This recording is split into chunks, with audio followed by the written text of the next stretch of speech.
Welcome back. Now, as the agitation for Igbo presidency gathers momentum, political pundits have continued to analyze the chances of Nigeria's Southeast zone to produce Nigeria's president in 2023. The zone has not had the opportunity to produce a democratically elected president in this country, a development, of course, that has become a major talking point in the polity. All eyes are now on the two major political parties in the country, the ruling All Progressives Congress, APC, and the opposition People's Democratic Party, PDP, to see which part of the country they will be zoning their presidential tickets to. The preponderance of opinions, even from within the ruling APC, suggest it might zone its presidential ticket to the south. But where in the south the candidate might emerge is difficult to tell at the moment.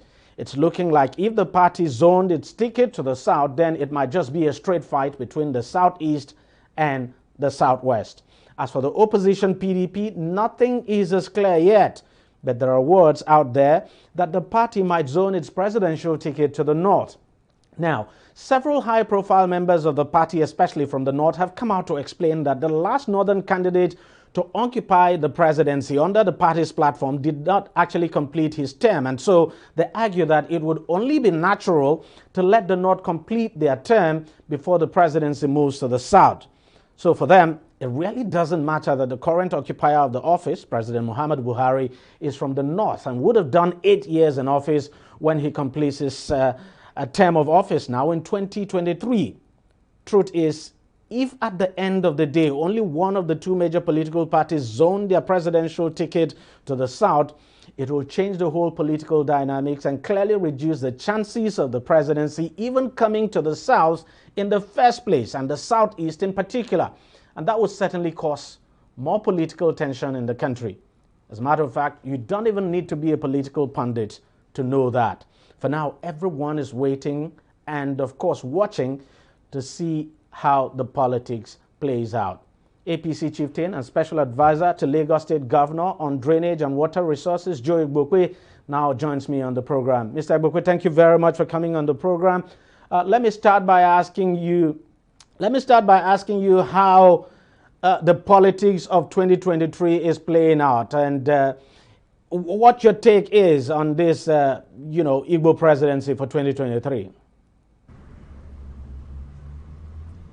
No, my take is that it is open. It is open.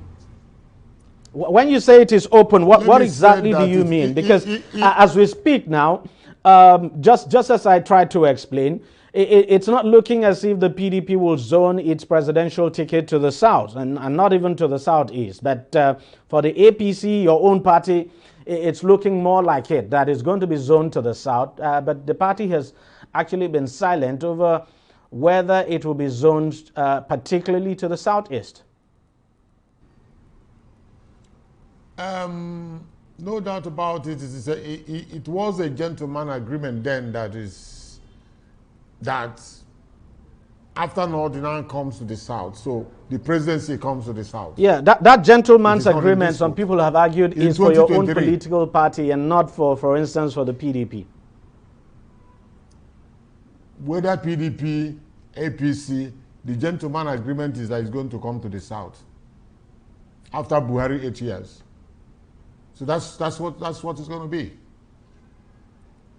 So if they not decide to field another candidate with any other political party, let's see. But we are going to vote for a candidate from the south, and it is open in the south.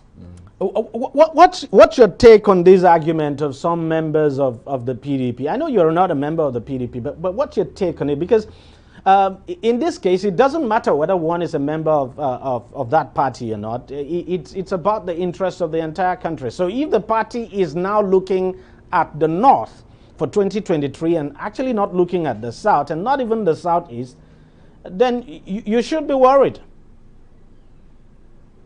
No, they will lose the election. The presidency of the Federal Republic of Nigeria in 2023 comes to the south. Pure ED. It was a gentleman agreement, so that's what. And I'm indeed very surprised that you look at the PDP. The politicians from the southeast who are in that party, the PDP, would appear to be quiet. They're actually not making any case at all. I mean, it's like the initiative has been taken away from them. For instance, take someone like Peter Obi, who was the vice presidential candidate of the party in 2019. You would expect that by now he should be making a strong case for the Igbo presidency on the platform of the PDP, but somehow, strangely, they've all been quiet. What do you think is going on? They don't have the structures. They don't know where to go and have not played better politics. That is just the problem. What you want to do in the next 10, 15 years, you have to start planning for it today. You get what I mean? Politics is a serious business. You plan, you plot, you network with others, you build bridges, you make friends. You can't just stay in one corner of a country as big as Nigeria and you'll be talking about producing the president when you have not laid down the structures, you have not made the friends, you have not connected, you have not interfaced, you have not done anything. So where are the votes going to come from? Do you know how Buhari emerged as the president? I will tell you a little story now. Buhari won 11, 12 million votes in 2003, he did not win. He repeated the same feat in 2007, he did not win. He repeated the same feat, almost 12 million votes in 2011, he did not win again. He said he's not going to contest again. Then Achiwaju with Tony Momo, Akonde, Chief Akonde, and a few other people went to Buhari in Daura and said, look, we are going to make you the president. You scored 11 million votes in 2003. In 2007, you did the same thing, repeated the same feat in 2011. If we put Southwest, you win. The current president could not believe it. He said, let's try and see. They convinced him. And they put Southwest votes. And the man won. 15, 16 million votes. It's all about mathematics and hard work. You know, changing the narratives. Networking with other people. Be honest about it. Did anybody tell you that Buhari came to Lagos? No. People who understand the mathematics, the game, went to him and sold the idea to him. And it worked. So, if you say you want to be president, where are your bridges? You are not building bridges, you are burning bridges. You are not making friends. You are not pushing. You are not negotiating anything. You are not bringing. You are not putting anything on the table. Sorry to interject you. Another worry is that even the politicians from the southeast who are in your party too would not appear to be building those bridges. And I guess it's part of what you raised in the book. I mean, that's the book, we have it behind you there. The book you just published. It's part of the issues you raised in that book. And also, even in the previous one you wrote, that it appears the politicians from the southeast are not building bridges. And 50 years after, as you said in your book, it doesn't appear the hard lessons have been learnt. It's still the same. Even though I have to praise those of us that have been in APC, you know, they tagged us as Boko Haram party and all that. You can see the trouble we're in today. They abused us, very few of us, and few others. They tagged us as Boko Haram party, that we are going into Boko Haram party. They are into PDP. They sold themselves to PDP. Now look at what is playing out. So, it's a game of numbers. You can't stay in one corner and be abusing everybody, burning bridges, without building anyone. And you expect that it's a give and take, a symbiotic relationship. So let's, for the sake of national unity, let's just give it to them. And the whole of Nigeria will agree. For the sake of national unity, not because we have worked so hard. In a diverse country like Nigeria, you need to network. You need to make friends. You need to connect to associates across Nigeria. Not to stay in one corner and think that the only thing you will do is to blackmail people, abuse people. Oh, You're not going to be president of Southeast. You're going to be president of Nigeria, president of everybody. So going forward now, what do you expect politicians? Because look, what do you expect politicians? Let's just say politicians from the Southeast especially. What do you expect them to begin to do to ensure that an Igbo presidency is actualized in 2023? And when I say politicians, I mean politicians from, from across the spectrum now, irrespective of political party affiliation. DEJI, they still have 2 years. Go and convince other Nigerians why they must vote for you. Go out. Is it not some of them, the elders that are supposed to talk now? These are the people that are telling young people to go and kill policemen. People that are challenging Nigerian police, challenging the army. Some elders are asking those boys in the Southeast to go and challenge the police. Go and fight back. If they shoot you, defend yourself. These are the elders.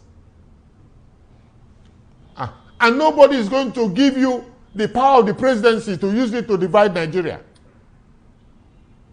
You are talking about secession. You are talking of Biafra. And you want political power. Okay. If you want to be the president of Nigeria in 2023, leave all those things, select your elders. Go to the north, go to the southwest, go to south-south. And tell them that you are committed, because they need to know that you are committed. The power of the presidency is too enormous that if it's given to you, you can use it to divide Nigeria. Because what we are hearing from the others is not sounding well. So if you must go to equity, you must go with clean hands. You must be honest. You must not play games. How come nobody is talking? You think they will bring the presidency to you and beg you to take? No, it's a game of numbers. You have to win the votes. Absolutely. I've just told you, I started by giving you the background of how we changed the narratives in 2015. It was not a day's job. Somebody planned it. Somebody went for it. Somebody put resources down. Somebody became honest. Somebody delivered. Somebody packaged it. Somebody executed the project, and it worked. We took PDP away. It was not a tea party. It was a serious work, serious plan. Planned skillfully, planned and delivered. And you sit in one corner, you are not doing anything, you are not building bridges, you are not putting money down, you are not making friends, you are not building networks, you are not interfacing. There's no way. Well, I can't see it. But we still have 2 years. 2 years is enough for you to build an honest network, an honest understanding, an honest bridges that will last. Well, tell them that what has happened before is no longer where we stand now, that we are ready to make peace, that we are ready to make progress. That since the end of the Civil War, we have not produced the president of the Federal Republic. That in itself is a point. But you need to back it up with affirmative action. Committed actions. Actions that are honest. Things that you are going to bring to the table must be honest, concise, and precise. Nothing is going to be added. You have to be open. If you have to apologize, you apologize. For not playing better politics, you do that. And then you said you are going to be committed to the Federal Republic of Nigeria, that nobody's going to hear about secession again. And you now use your elders to go and talk to these young people in the Southeast that are destroying themselves. Well, they truth, no longer believe in the Federal Republic of Nigeria. Are they not the people that are going to vote? The truth is that you will always have dissension anyway. But if the majority of it's actually the majority that will determine. But let's just hope that, there's still plenty of time. There's still plenty of time as far as I'm concerned. Yes, I said 2 years. 2 years is enough for people to yes, get and some so political let's just hope sense. that going forward we'll begin to see some kind of action. Because I mean, you look at it. I wouldn't want to mention name, but I mean it's clear that there are people, potential candidates who are interested, and they are making it known. You could see them moving around the country, building bridges, but we're not seeing anyone from the southeast. Let's wait and see. That's a worry for me. Let's wait and see. Maybe they have weighed the options: bad politics, political irresponsibility, politics without principle, power without responsibility. That's what is going to cost us the presidency, because we have not played the real politics. So let's wait and see. But like I said, we still have 2 years to play the real politics, to build the real bridges and do the right connections and plead and beg other Nigerians to trust us, because the problem is trust. And let's be clear, and also let's be clear on this. There are quality people from the southeast who can actually rule this country.